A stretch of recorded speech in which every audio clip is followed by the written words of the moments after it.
안녕하세요. 리딩투자증권 리서치센터 신지훈 연구원입니다. 오늘은 HPO라는 기업에 대해서 설명드리겠습니다. 동사는 올해 5월 신규 상장한 기업으로 건강기능식품을 주요 사업으로 영위하고 있습니다. 제품군을 좀 보면 유산균이 43%, 비타민이 18%, 그리고 기타 제품들이 한 40% 정도 비중을 가지고 있습니다. 국내에서 뿐만 아니라 올해는 해외 진출을 본격화할 것이다 라고 보여지고 있고요. 이미 작년 9월에 일본에서 판매를 좀 일부 시작을 했고, 중국에서는 샘즈클럽에 입점을 해서 매출을 지금 계속 일어나고 있습니다. 중국에서는 성장기 어린이들을 위한 하이엔 고고라는 밀크 파우더를 집중적으로 판매를 하고 있고, 6월 중에는 웨이야라는 왕홍을 통해서 방송을 할 예정입니다. 이 이후에는 중국에서의 인지도와 판매량이 좀 더 증가할 것으로 보여지고 있고요. 3분기에는 베트남 진출, 그리고 4분기에는 아마존에 판매를 시작할 것이다 라고 보고 있습니다. 이로 인해서 국내 성장과 더불어 해외 성장까지 나타날 수 있는 원년이 될 것이다 라고 보여지고 있고요. 그리고 3분기에는 반려동물 식품, 즉 펫푸드 시장에 진출을 할 계획으로 보여지고 있습니다. 동사가 지분을 3.6% 보유하고 있는 반려동물 토탈케어 플랫폼 펫닥과의 시너지를 좀 볼 수 있을 것이라고 보고 있는데, 펫닥은 국내 최대 수의사 네트워크를 구축한 온라인 수의 상담을 진행하는 플랫폼입니다. 어플도 가지고 있고, 그리고 이제 온라인 몰도 가지고 있는데, 기존의 건기식에서 프리미엄 브랜드로 자리 잡은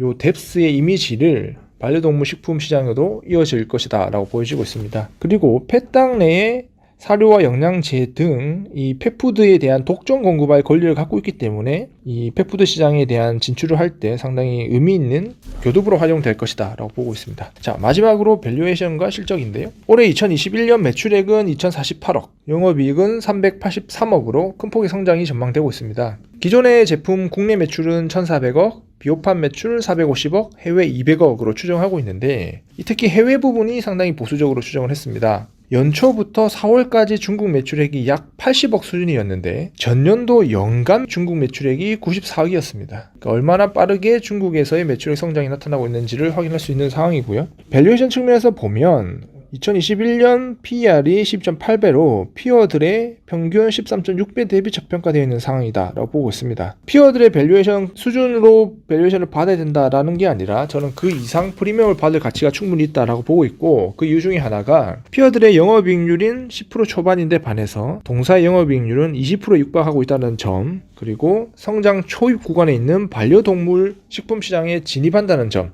그리고 해외 진출을 본격화하는 원년이라는 점에서 프리미엄을 받을 수 있는 상황이라고 저는 판단하고 있습니다. 이상입니다.